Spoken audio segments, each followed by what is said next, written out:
Quando eu tive, que o César acompanhou, né, minha mãe dessomou aqui em Foz mesmo, e o César acompanhou, né, foi plantonista algumas vezes, né, lá. E o que aconteceu foi uma coisa que até me preparou muito, mas eu achei que não houve um alinhamento de um plantonista para o outro. Porque era assim, como ela estava na UTI, eu ia lá todos os dias. E todos os dias o plantonista, um plantonista diferente, me falava, ó, ela não vai resistir, você sabe que ela vai acabar morrendo.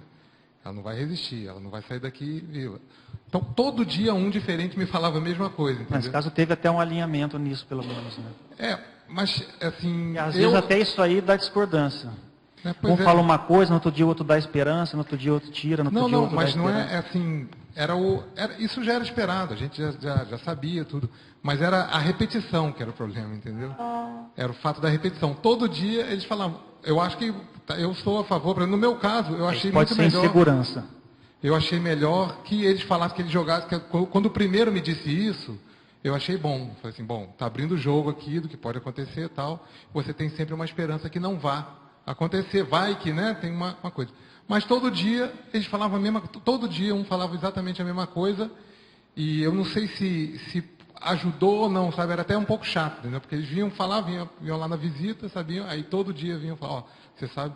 Não, já sei. Aí, quase que eu mesmo falava, não, já sei, vai falar que ela não vai aguentar. Já sei. E quando teve o telefonema, quem falava pelo telefone, eu estava aqui na tertúlia, tudo, o choque não foi tão grande, porque eu fui tão preparado que... Preparado demais, né? Preparado demais.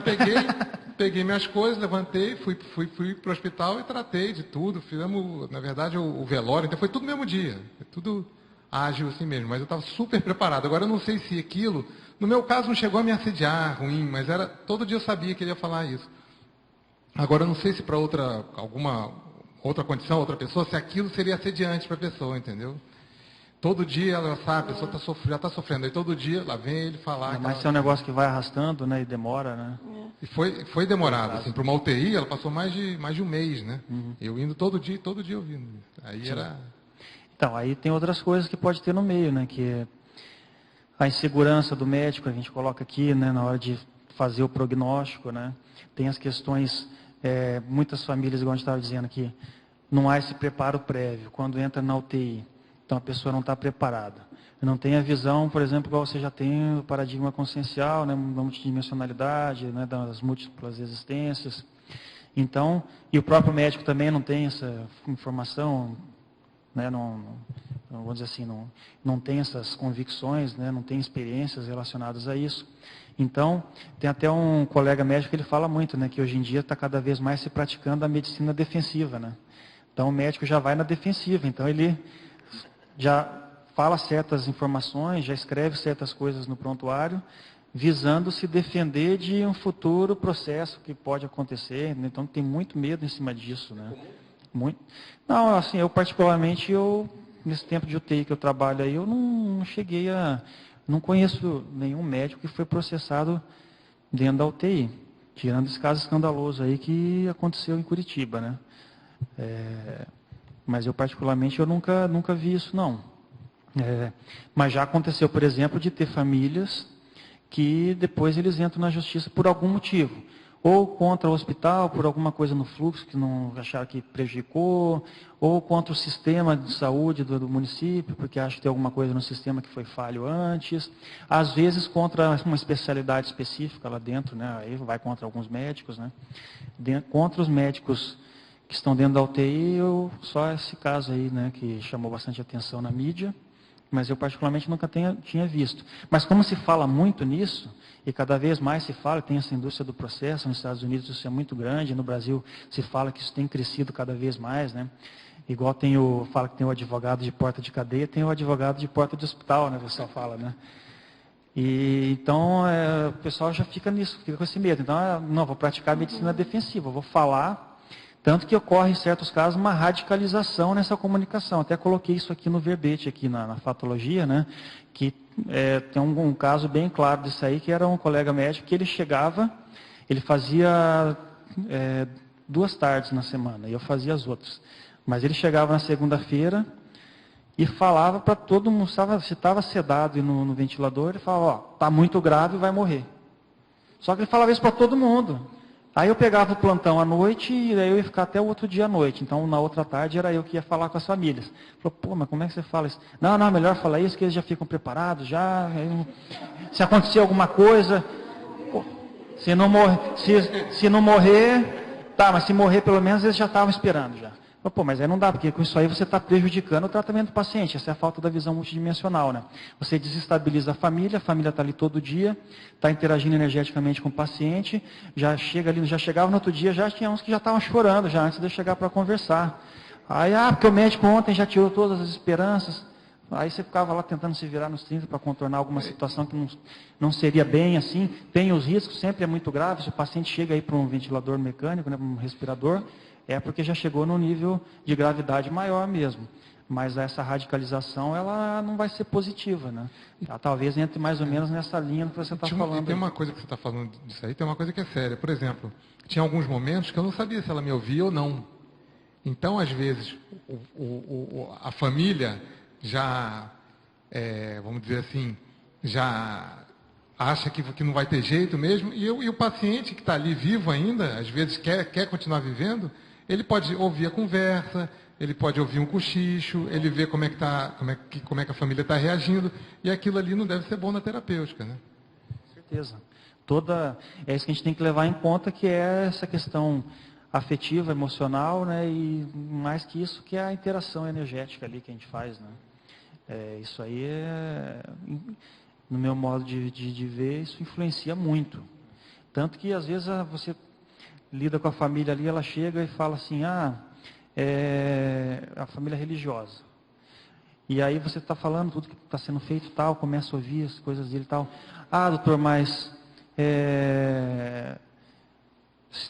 se Deus, né, fala de Deus, né? Se Deus quiser, eu sei que vai sobreviver, né? Nós vamos rezar. Então reza, né? É o que vocês podem fazer, vocês podem ajudar, você vai rezar, vai mandar energia, né? É um jeito de mandar energia positiva para o paciente. Eu não falo, não reza não, isso é besteira. Lógico. Vai estar mandando energia, é a crença da pessoa, claro. Então você tem que levar isso em conta, né? Claro. E isso é a interação energética da família, o modo deles interagirem emocionalmente, né? E afetivamente e energeticamente com o paciente que está ali, às vezes sedado, não está interagindo.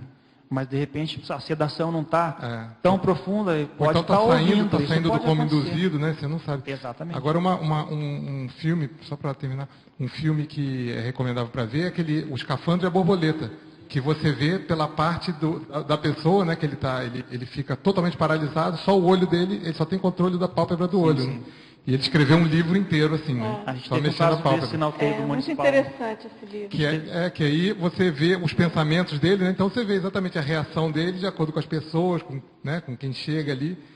E ele não... A gente teve um caso desse bem interessante aqui no Hospital Municipal, que era um paciente jovem, ele tinha 30 e poucos anos, e ele fez um AVC, né, que é o derrame, que pega o tronco cerebral. Eu imagino que seja o caso desse cara aí. Eu me lembro de assistir o filme, eu acho que eles não especificam isso. E aí, realmente, a gente achava que ele ia ficar em coma e que, inclusive, não ia sobreviver, porque a maioria dos pacientes que acontece isso, eles morrem logo mesmo, né? Se não for pela própria complicação neurológica, ele faz alguma complicação que ele fica o tempo todo imóvel, pega uma infecção. E aí o pessoal, não, aí não tem mais o que fazer, não tem mais o que fazer. Só que eu passava para olhar e observar, falei, eu acho que esse paciente aqui, ele está percebendo, né? E aí tirou a sedação e não acordava, mas não sei se eu mexia com ele, achava alguma coisa diferente. Até que lá pelas tantas, você mexia e ele abria os olhos. Só que aí o que acontece? Faz esse tipo de derrame, né? E o paciente ele fica, a gente chama de coma vigil, né? Então ele está com o olho aberto, mas ele não está percebendo as pessoas em volta, ele não está vendo o que está acontecendo, é um tipo de coma. A pessoa está em coma vigil. Eu acho que não, né? Aí foi feita a traqueostomia. Aí eu falei, vamos ver se esse paciente, porque geralmente esses pacientes eles nem conseguem sair do ventilador muitas vezes. Só que a gente já tinha tido experiência com um paciente assim que tinha conseguido respirar espontaneamente um tempo. E aí uma vez eu cheguei para ele e fiz mais ou menos isso aí. Falei, se você estiver me escutando, pisca o olho forte. E o cara fazia assim. Eu falei, esse cara está escutando. Interessante, puxa. Ele só mexia os olhos. Depois a gente viu que vamos investir, ele está entendendo a gente. E a família vinha, a esposa, ele está me escutando. O pessoal falava, não, ele não escuta. Não, ele está me escutando, e batendo o pé. Até que a gente colocou ele para começar a respirar sem o aparelho. Ele conseguiu manter aquilo. Daqui a pouco ele começou a recuperar um pouco o movimento. Depois eu conversando com ele, aí saiu de alta.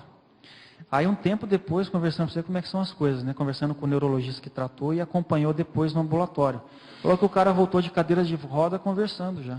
Nossa. Quer dizer, a parte, aquele negócio da reorganização sináptica, tem coisas da neurologia que a gente não sabe o que acontece. Então tem certos casos que você tem que ter muito cuidado, o paciente está escutando, você não sabe o que vai acontecer.